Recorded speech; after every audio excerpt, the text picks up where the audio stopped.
Hello mga kasangga, kumusta po kayo dyan? Sana po ay nasa mabuti po kayong mga kalagayan. Isa ka bang empleyado ngayon na nagtatrabaho sa isang kumpanya? O namamasukan ka sa isang malaking pabrika? Matagal ka na ba dyan sa trabaho mo at parang pakiramdam mo parang wala kang asenso? O kaya naman yung parang pakiramdam mo parang hindi nare-recognize yung mga efforts mo? Yung parang tipong kahit na ano yung gawin mo o ipakita mong galing, parang hindi ka nare-recognize at hindi mo rin alam kung bakit at wala kang basihan kung ano ba talaga yung gagawin mo para magtagumpay ka dyan sa iyong tinatrabaho ngayon sa buhay. Kung ikaw yung tao na yon, panoorin mo ang vlog na ito hanggang dulo at ibabahagi ko sa iyo ang mga paraan kung paano ka ba magtatagumpay sa buhay mo bilang isang empleyado. Kung ngayon lang po tayo nagkasama, ako nga po pala si Jumil, machinist, nagninegosyo, at meron na akong 20 years na experience sa pagiging empleyado sa isang manufacturing company. At dahil dyan, may babahagi ko sa iyo ang mga paraan kung paano ba magtagumpay bilang isang empleyado sa buhay. Pero bago yan, ito muna ang kwento. Noong araw, mga taong 2006, yun po ang simula ng aking career bilang isang machinist. Ako po ay nagtrabaho sa isang Japanese company, sa isang manufacturing company. At ang kumpanya po na iyon ay paggawaan ng mga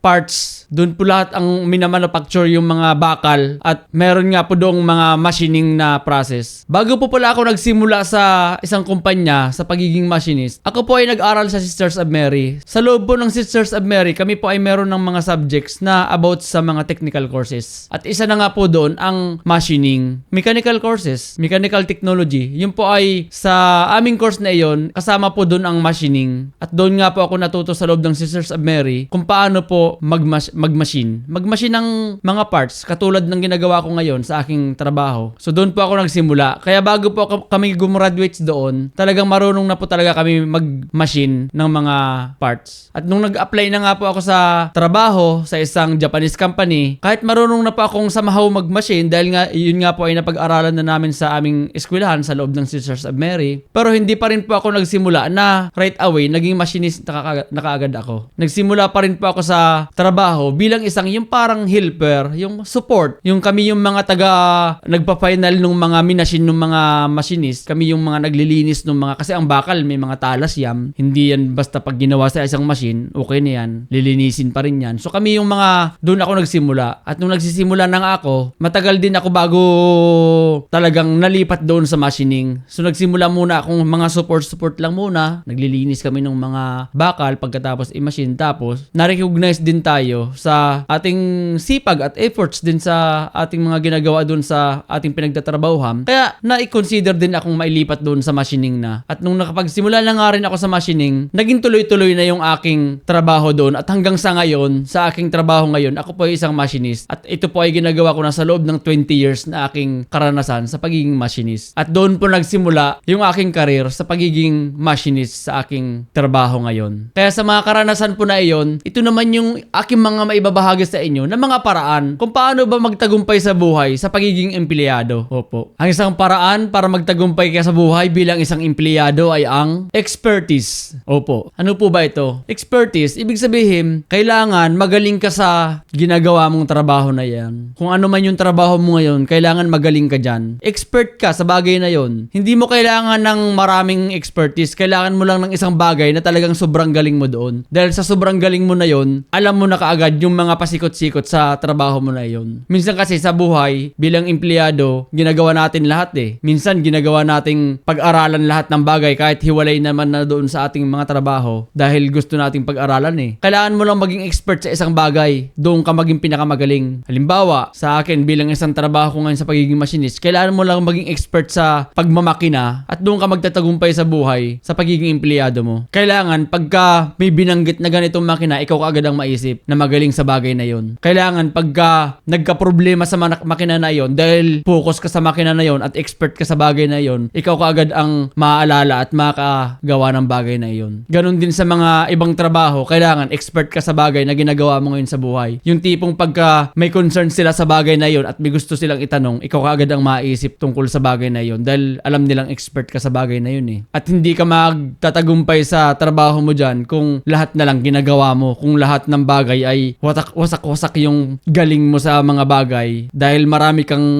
bagay na ginagawa at wala kang isang expert na bagay, hindi lahat magiging matagumpay yon dahil wala kang isang pinupukusan eh. Tulad namin sa aming trabaho sa pagiging machinist, napakalawak yung trabaho bilang isang machinist, kaya kailangan sa amin, meron ka lang dapat isang specific na malupit ka dun sa bagay na yon. Yung tipong dahil sa sobrang matagal mo nang ginagawa yung trabaho mo na yon, alam mo na lahat ng pasikot-sikot sa bagay na yon. Hindi ka pwedeng palipat-lipat ng ginagawa mong process sa isang bagay na yon at siguradong wala kang magiging malupit sa bagay na yon. Pero sa tagal ng panahon na doon ka lang sa isang bagay na yon, malupit sa trabaho mo na yon, doon ka mas magtatagumpay. Kaya nga sa aming mga trabaho, nirerespeto namin yung expertise ng bawat isa dahil alam namin na hindi naman talaga para-parehas yung expertise ng bawat isa. Although para-parehas kaming machinist, pero magkakaiba pa rin kami ng expertise ng kung saan kami magaling na machine. Ganun din sa ibang mga trabaho. Kailangan mo lang maging magaling sa isang bagay, maging expert ka doon, at siguradong mapagtatagumpayan mo yun, yung bagay na yun. Alam mo nga lahat, pero wala ka namang expert na isang bagay lang, wala rin. Kailangan mo rin mag-focus sa trabaho kung saan mo pagpupukusan yung gusto mong maging pinakamalupit sa bagay na yon. Dahil pag ikaw yung pinakamalupit doon at magaling ka sa bagay na yon, ikaw yung may pag-asang magtagumpay sa posisyon mo na iyon. Lalo sa panahon ngayon, masyado nang specific yung mga trabaho. Ang labanan ngayon, kailangan expert ka sa bagay na yon. Ngayon, kung lahat ng bagay ay tinatrabaho mo, jack of all trades ka, pero wala kang expert na isa, hindi ka expert sa kahit isang bagay man lang, at doon ka matatalo. Pero kahit isa lang ang alam mo, pero expert ka sa bagay na yon, yun yung magiging susi mo para sa tagumpay mo sa buhay. Kung magaling ka mag-welding, galingan mo sa pag-welding. Kung magaling kang mekaniko, galingan mo sa pag-mekaniko mo. Kung magaling kang magbenta, galingan mo sa pagbebenta mo. Huwag ka nang gumawa ng ibang bagay. Galingan mo dyan kung ano yung trabaho mo ngayon, kung ano yung position mo ngayon, galingan mo dyan. Diyan ka maging pinakamalupit at yan yung magiging tagumpay mo sa buhay. Wala nga to sa kung anong trabaho mo talaga eh. Hindi to usapin kung ano yung trabaho mo, doon ka magtatagumpay eh. Hindi. Usapin to na kung saan ka expert sa bagay na yon, yun yung magiging susi mo para sa tagumpay mo. Kaya hindi rin ako naniniwala doon sa sinasabing dahil ito yung trabaho mo, maganda na yung kalagayan mo. Dahil ito yung trabaho mo, magandang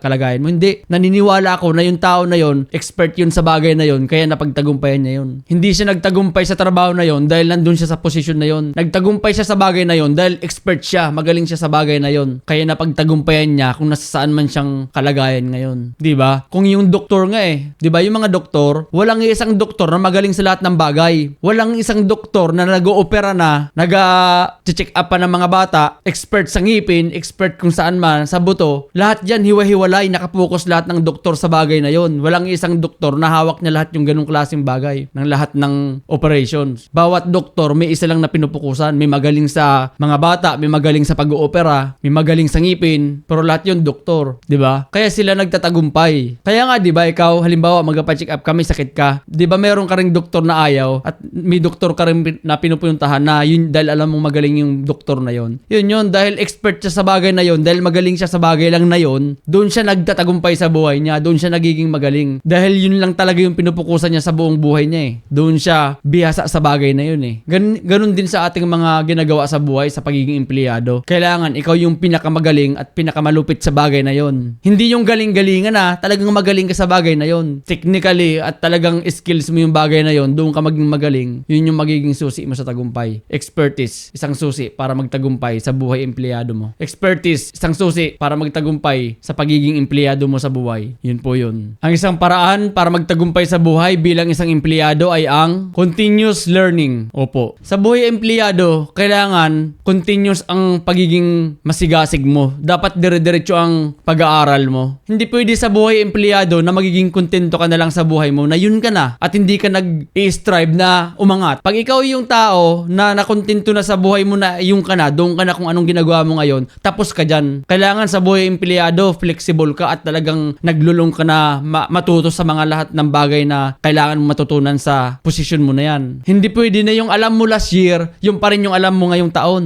Dapat every year may natututunan kang bago. Regardless kung gaano kalaki man yan o kaliit, at least every year may natututunan kang isang bago sa trabaho mo na yan. Lalo ngayong panahon, ang bilis na ng panahon ngayon. Ang bilis na ng technology natin. Kung ikaw, nagapabagal-bagal ka dyan sa trabaho mo at parelax-relax ka lang, darating ang taon, darating ang isang araw, napapalitan ka dyan sa pwesto mo. Dahil hindi ka ka nag-explore eh. Hindi ka naghahangad na matuto man lang eh. Matuto, yung magkaroon ka ng self-development sa trabaho mo, sa sarili mo. Yung matutunan mo yung isang bagay. Lalo na kung nasa industry ka ng mga technology, kailangan pagka may bago, matutunan mo talaga kagad yan.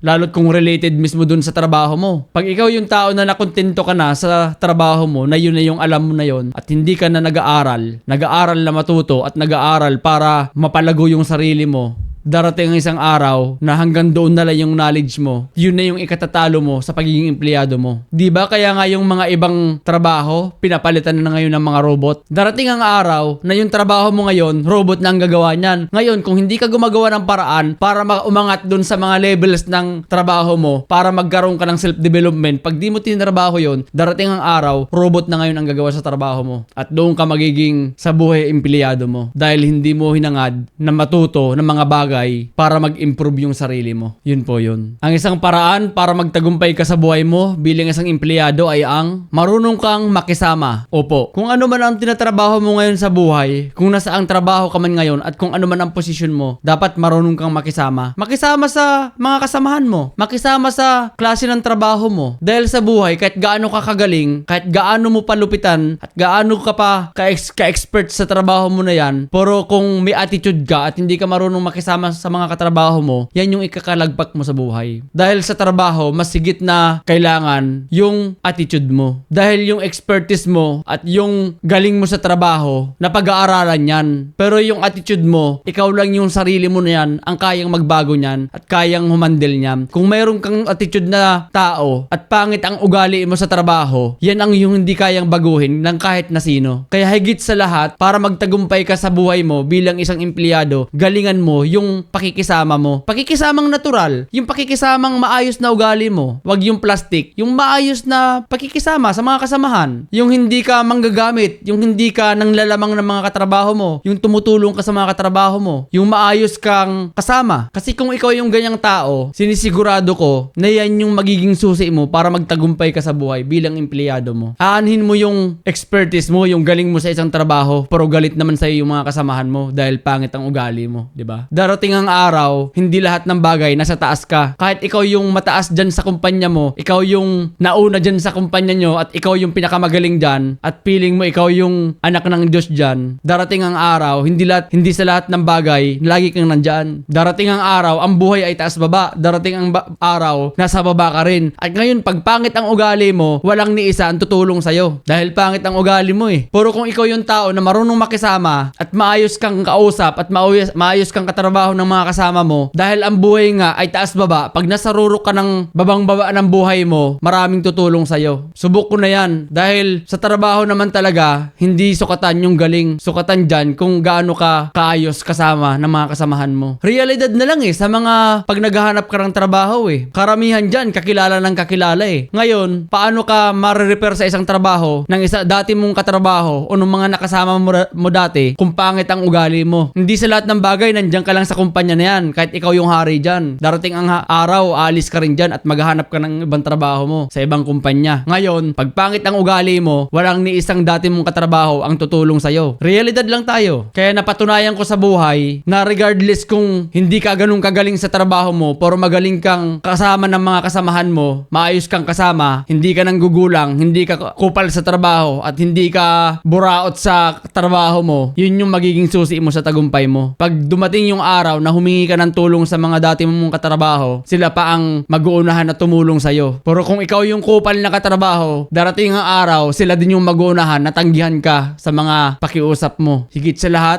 lahat ng knowledge at galing mo sa trabaho, mas galingan mo yung maayos na ugali mo. Mas galingan mo yung maayos na pakikisama mo naturally at maayos na tao sa mga kasamahan mo sa trabaho. Dahil hindi man ngayon, darating ang araw na mangangailangan ka rin. At pag dumating yung araw na yon, marami ang tutulong sa'yo dahil maayos kang naging katrabaho nila. At yan yung pinakamahalagang susi para magtagumpay ka sa buhay. Ayusin mo yung ugali mo, yung attitude mo. Yun yung number one at hindi yung galing mo sa isang trabaho. Mas pinakamahalaga yung attitude more than anything else. Dahil yung attitude, naniniwala ako na yan yung mahirap baguhin eh. Yung trabaho na pag-aaralan, yung expertise na improve. Pero pag yung ugali mo ang problema, wala tayong magagawa dyan. Yun po yun. Bakit ko po ba ay binabahagi ito sa inyo. Dahil naniniwala kasi ako na lahat tayo ay may kakayanang magtagumpay sa buhay sa pagiging empleyado. Kung magiging tama lamang ang ating pananaw dito. Karamihan kasi sa atin, sinusumpa yung pagiging empleyado eh. Sinusumpa dahil hindi maayos yung kanilang sitwasyon sa trabaho eh. Na hindi natin na alam na yung magkaroon ka ng isang trabaho ay napaka malaking bagay na at napakalaking blessing sa buhay mo dahil may trabaho ka ngayon. At yung feeling na kasi natin na dahil empleyado ka ay hindi ka na magtatagumpay sa buhay, which is malaking mali. Ang kalaban kasi natin dito yung mismong ating mga sarili. Yung ating mga sarili na mismong pumipigil sa atin para magtagumpay tayo sa buhay sa pagiging empleyado. Nililimitahan natin yung ating mga sarili na gawin yung mga bagay na makakapagpaangat sa ating buhay. Labanan natin yung ating mga sarili, yung ating mga pag-uugali, yung mga paglilimita natin sa ating mga kakayanang kayang gawin sa ating mga trabaho. Labanan natin yun. Palagan natin yung ating mga pag-iisip na hanggang dito na lang tayo. Mangarap tayo ng malaki. Magpursige tayo sa ating mga trabaho para magtagumpay tayo dito.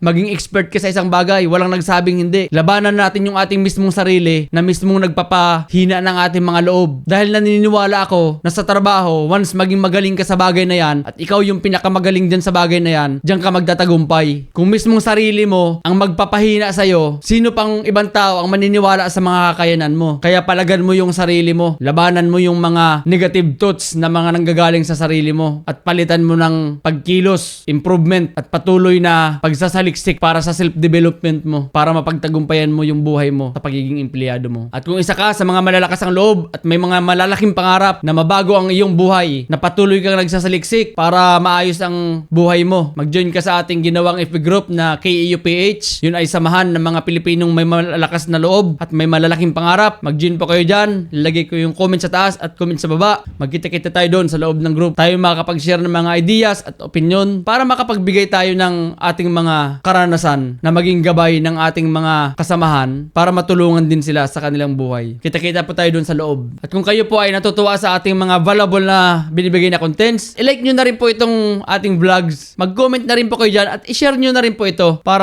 marami pa tayong ma-reach. At mag-subscribe na rin po kayo para updated kayo sa ating mga bagong uploads ng mga content. At kung kayo po ay natutuwa sa ating mga binibigay na mga valuable na contents, meron po tayong ginawang merch. Yun po ay isang mug na customized mugs na meron po tayong nilagay na 3 sikretong malupit doon. Kung kayo po ay mahilig magkape sa umaga pa lang, ay siguradong ganado na kagad ang araw nyo dahil mayroon tayong nilagay na sikretong malupit yun. Kung nasaan naman po kayong dako ng Australia, message lang po kayo sa Jumil Ignacio Official at ipapadala ko po kayo kagad sa inyo yun. Yun lamang po, maraming salamat. Muli, ako si Jumil, ang inyong kasangga, nag-iiwan ng isang kataga. Nagalingan mo lang sa iyong trabaho, lupitan mo ng sobra at isang araw magugulat ka na lang na naging matagumpay ka na pala dito. Yun lamang po, maraming salamat. Hanggang sa muli.